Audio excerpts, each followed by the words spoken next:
Bapak Haji, ini Haji aja lah nanti kiainya nanti, Kiai Haji Abdul Muhaimin Iskandar MSI. Kepada beliau kami silakan. Assalamualaikum warahmatullahi wabarakatuh. Bismillah, alhamdulillah, wassalatu wassalamu ala rasulillah, wala hawla wala quwata illa billah, amma ba'du.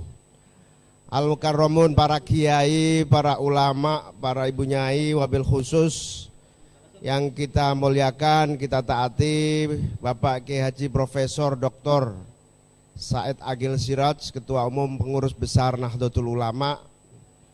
Yang saya hormati Kiai Mashuri Malik, yang saya muliakan Ibu Nyai Dawam Anwar beserta seluruh keluarga. Yang saya hormati, saya banggakan Kiai Ahmad Khalid LC beserta seluruh para pengasuh, pimpinan Yaping, para ustadz, para guru, para santri-santri yang hadir, yang saya cintai, saya banggakan. Penyusun buku dan tim, moderator dan seluruh hadirin hadirat sekalian, adik-adik mahasiswa dan santri yang saya banggakan. Alhamdulillah saya siang hari ini berkesempatan bisa bersilaturahmi terutama kepada Ibunda, Ibu Nyai Dawam Anwar, kepada Kiai Ahmad Khalid beserta seluruh keluarga besar. Lama saya tidak ke sini, alhamdulillah bisa ke sini dan merupakan rasa kebahagiaan khusus dan bangga bisa menyaksikan pesantren Yaping ini semakin maju dan semakin berkembang. Bahkan insya Allah termasuk yang membanggakan di Jawa Barat dan Indonesia pada umumnya, amin. Saya pertama kali kenal beliau almarhumlah Kiai Dawam Anwar ini sebagai Khatib Am, pengurus besar Nahdlatul Ulama. Beliau orang yang sangat tegas, konsisten. Bahkan saya termasuk orang yang paling takut dengan Kiai Dawam ini. Karena saya bagian lapangan yang harus menyesuaikan irama dari fatwa kiai dan permainan lapangan yang nyata di depan kita. Dan alhamdulillah saya ikut menjadi salah satu saksi sejarah bahwa Kiai Dawam Anwar ini bukan hanya pejuang, tetapi juga petarung yang luar biasa di dalam memperjuangkan Ahlus Sunnah wal Jamaah. Petarungnya wajar, bahkan saking seriusnya di dalam pertarungan memperjuangkan Ahlus Sunnah wal Jamaah, saya itu jarang ketemu Kiai Dawam Anwar senyum. Apalagi kalau di gedung DPR itu tegang terus karena beliau merasa ini saatnya bertempur, ini saatnya memperjuangkan keyakinan Ahlus Sunnah wal Jamaah dalam perjuangan politik. Tetapi wajar karena beliau apalagi setelah mendapatkan cerita dari Kiai Mashuri tadi, ya Allah subhanallah, Kiai Dawam ini orang yang betul-betul kuat mengakar dan bahkan tidak pernah khawatir di dalam berbagai kekurangan dan keterbatasan di dalam berjuang. Bahkan di sini saya dengar ketika didirikan listrik aja juga belum merata atau belum ada. Jangankan mengenal NU, barangkali Bekasi itu ibaratnya NU itu nggak dikenal dan tidak ada. Jangan-jangan sampai hari ini, jangan-jangan. Saya nggak tahu pengurus NU ya hari ini kayaknya kurang serius ini di Bekasi ini. Sehingga lebih banyak laku yang keras-keras dibanding yang Nahdlatul Ulama di Bekasi ini. Oleh karena itu yang patut kita pelajari pertama dari Al-Maghfurlah adalah keberanian, kemauan untuk fighting, bertempur tanpa lelah dan menyesuaikan dengan keadaan dan kondisi yang dihadapi. Melayani Al-Maghfurlah Kiai Dawam bersamaan juga melayani Gus Dur yang sangat lincah ini tidak mudah. Manuver Gus Dur yang sangat sesuai dengan perkembangan, namanya manuver itu kan harus betul-betul jitu sesuai dengan fakta lapangannya. Gus Dur itu kalau nggak pura-pura pro Israel nggak mungkin bisa jadi presiden, kira-kira begitu. Waktu itu Gus Dur jadi presiden tanpa tim sukses, tanpa pasukan, hanya bermodal partai PKB yang hanya juara ketiga bisa jadi presiden. Karena apa? Karena secara persisi ukuran dalam perjuangannya itu pas, sehingga manuvernya harus menyesuaikan dengan lapangannya. Sementara Kiai Dawam Anwar selalu bagian Dewan Syuro yang mengawasi dan mengkritik kalau itu tidak sesuai dengan jalur yang ada di dalam akidah-akidah yang atau fikih yang menjadi pegangan Ahlus Sunnah wal Jamaah. Nah, sebagai pelayan dua sisi ini memang tidak mudah, dan alhamdulillah selama melayani Kiai Dawam Anwar, melayani Gus Dur, alhamdulillah sampai bisa mengusung Gus Dur menjadi presiden yang keempat pada awal reformasi. Nah, Kiai Dawam Anwar inilah yang menjaga akidah Ahlus Sunnah wal Jamaah, yang menjaga seluruh ajaran-ajaran Ahlus Sunnah wal Jamaah, sehingga akan tetap teguh dan menjadi prinsip-prinsip perjuangan dalam peperangan, pertempuran, dan seluruh perjuangan di tanah air kita. Ini prinsip dasar yang pertama. Yang kedua, terutama kepada para santri-santri, kita harus membayangkan, mengimajinasikan diri sebetulnya apa sih yang dicita-citakan Kiai Dawam Anwar, sehingga beliau berjibaku habis-habisan mendirikan Nahdlatul Ulama, sampai menjadi Khatib Am pengurus besar Nahdlatul Ulama, sampai merintis berdirinya PKB, bahkan rela berpindah dari pengurus besar Nahdlatul Ulama menjadi pengurus PKB. Itu sebetulnya apa di balik imajinasi beliau? Karena kalau dipikir daripada jadi sekretaris Dewan Syuro partai yang baru lahir, partai yang baru didirikan, pasti lebih mulia dan lebih nyaman, bahkan lebih terhormat menjadi Khatib Am pengurus besar Nahdlatul Ulama. Tentu kembali kepada bab 1 tadi, bahwa spirit atau semangat yang melatar belakangi perjuangan itulah yang membuat beliau harus masuk zona yang tidak nyaman, yaitu pertempuran politik, pertempuran partai yang baru didirikan ini. Apa imajinasinya? Apa yang menjadi harapan? Tentu yang pertama, beliau ingin Ahlus Sunnah wal Jamaah tumbuh, berkembang, dan kuat menjadi kekuatan Islam di tanah air kita tercinta.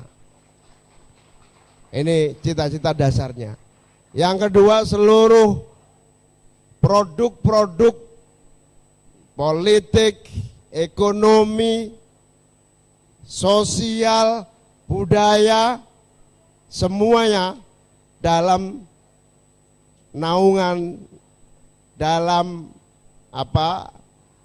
bimbingan, dalam arahan sesuai dengan ajaran Nahdlatul Ulama dan Ahlus Sunnah wal Jamaah. Pertanyaannya adalah, bagaimana dengan kondisi impian besar itu? Tentu kita sudah paham, sejarah sedikit tadi disampaikan oleh Kiai Masyuri, bahwa Nahdlatul Ulama yang ada di wilayah pinggiran, baik wilayah politiknya, wilayah sosialnya, terutama wilayah ekonominya, nggak ada yang nggak mustadafin lah di NU itu, kira-kira begitu. Akhir-akhir ini aja alhamdulillah agak bagus setelah reformasi. Zaman Orde Baru, jangankan ekonomi, jangankan akses terhadap sumber daya alam dan ekonomi, untuk hidup dan tumbuh saja tidak bisa. Ya, cerita Kiai tadi bahwa mau mendirikan NU aja takut sama lurah saking kerengnya zaman Orde Baru. Lurah aja ke Melindi waktu itu, kalau sekarang nggak bisa ke Melindi. Nah, pada wilayah itu saja tidak, maka sejak reformasi cita-cita itu mulai terbuka lebar. Nahdlatul Ulama yang berada di pinggiran memiliki kesempatan yang sama, bahkan memiliki peluang yang sama untuk mewarnai dan menentukan jalannya Republik kita ini. Dan alhamdulillah hari ini kita saksikan Nahdlatul Ulama menjadi penyangga kekuatan bangsa dan negara yang tidak bisa dipungkiri keberadaannya. Saking nyata-nyatanya menjadi pilar kebangsaan dan penyangga bangsa itu, Pak Jokowi aja jadi calon presiden nggak mau kalau nggak dari Nahdlatul Ulama yang mendampinginya. Nggak mau. Waktu itu kita nawarkan nggak usah kiai lah, santri saja yang mendampingi Pak Jokowi. Tapi Pak Jokowi pilih pokoknya kiai. Alhamdulillah terjadi hari ini. Ini bukti secara bukan saja simbolik, bukan saja menjadi dinamika politik, tetapi menjadi fakta bahwa sejak reformasi Nahdlatul Ulama terbuka luas menjadi pemain dan penentu bagi jalannya warna Republik Indonesia. Inilah yang pintunya pertama kali dibuka oleh Kiai Dawam Anwar agar reformasi itu berjalan. Inilah yang kemudian Kiai Dawam Anwar mengontak Kiai Kholil, mengontak kiai-kiai yang lain. Ini kesempatan kita untuk mewarnai. Salah satunya adalah jalur politik.